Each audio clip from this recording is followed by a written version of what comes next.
everybody, I'm James Gunn. I'm the co-CEO of DC Studios. So as many of you know, DC has been disconnected in film and television for a long time. And it's one of, our jobs, mine and Peter's, is to come in and make sure the DCU is connected in film, television, gaming, and animation. That the characters are consistent, played by the same actors, and it works within one story. And if something is outside of that, like Matt Reeves' Batman or Todd Phillips' Joker or Teen Titans Go, that it is clearly labeled as DC Elseworlds, outside of the mainstream DCU continuity. Now, Peter and I have gotten pretty lucky in terms of the 4 projects that are coming out over the next year. First, we have Shazam, Fury of the Gods. Shazam has always been off kind of in his own part of the DCU, so he connects very well. That moves directly into The Flash, a fantastic movie that I really love that resets the entire DC universe. Then to move into Blue Beetle,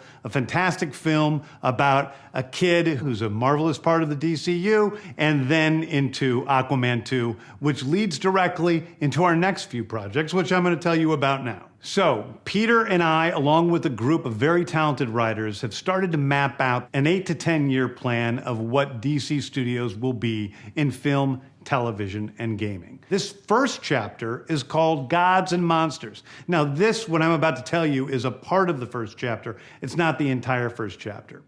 The first project is Creature Commandos.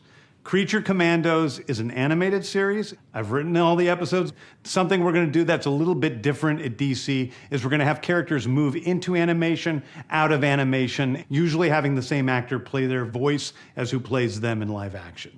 The next project up is Waller. This is a story of Amanda Waller, played by Viola Davis. Viola Davis is going to team up with members of Team Peacemaker, and this is a story that's been created by Crystal Henry, who did Watchmen, and Jeremy Carver, who created the Doom Patrol. It is a fantastic story that's out of this world, and I can't wait for people to see it. Okay, next up is the big one, the true beginning of the DCU. This is called Superman Legacy. This is being written by me. I'm in the middle of it. I'm having a great time doing it. And Superman will be released into theaters July 11th, 2025. Okay, the next thing is a big premiere HBO television series called Lanterns. This is a story of a couple of Green Lanterns, John Stewart and Hal Jordan, and we have a few other Lanterns peppered in there, but this is really a terrestrial-based TV show, which is almost like True Detective, with a couple of Green Lanterns who are space cops watching over Precinct Earth. In it, they discover a terrifying mystery that ties into our larger story of the DCU. Next is a big movie called The Authority. The Authority is a passion project of mine. It's based on the marvelous Wildstorm characters we are now bringing into the DCU and will interact with all of our primary DCU characters. The Authority are a group of superheroes who think the world is broken and they want to fix it by any means necessary. I think it's a very different look at superheroes. We're doing a television series called Paradise Lost.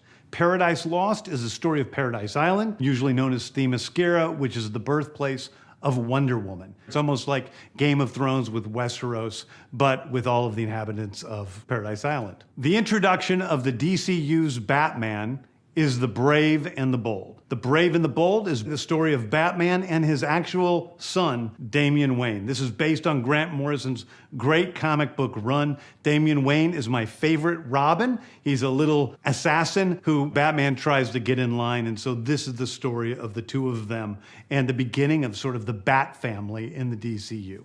Next up is a TV series called Booster Gold. Booster Gold is one of comics' really popular cult heroes. He is a fascinating guy. He's a loser from the future who uses future technology to come back to present day and become a superhero so that people will love him. It is basically the superhero story of imposter syndrome on an HBO Max series. One of my favorite comic book series from last year was Tom King's run on Supergirl, Woman of Tomorrow. And so we're going to turn that into a big science fiction epic film. Now, Superman is a guy who was sent to Earth and raised by loving parents, whereas Supergirl in this story, she is a character who was raised on a chunk of Krypton. She watched everybody around her perish in some terrible way, so she's a much more jaded character. And that brings me to Swamp Thing, the last thing we're going to talk about, a very dark horror story in the origins of the monster who is Swamp Thing. And although it's totally outside of the rest of the DCU, it will still feed into the rest of the stories. Anyway, those are the stories that I can tell you about right now. I've loved the DC characters since I was a child. They're incredibly important to me. I knew that this was a once-in-a-lifetime opportunity to do something very different. One of the things that's very important for me in all of these movies and TV series is that the director's vision and the vision of the writers and all of the creators is unique and something special. Storytelling is always king. That's all that matters to us. And I want to be true to those stories. I want to be true to you guys and really give you something different than you've ever seen before. Anyway, thank you, everybody. I appreciate you watching. I hope this was exciting for you because it's really exciting for me. And I can't wait to start to dive into these stories with you guys on this grand adventure. Thank you so much.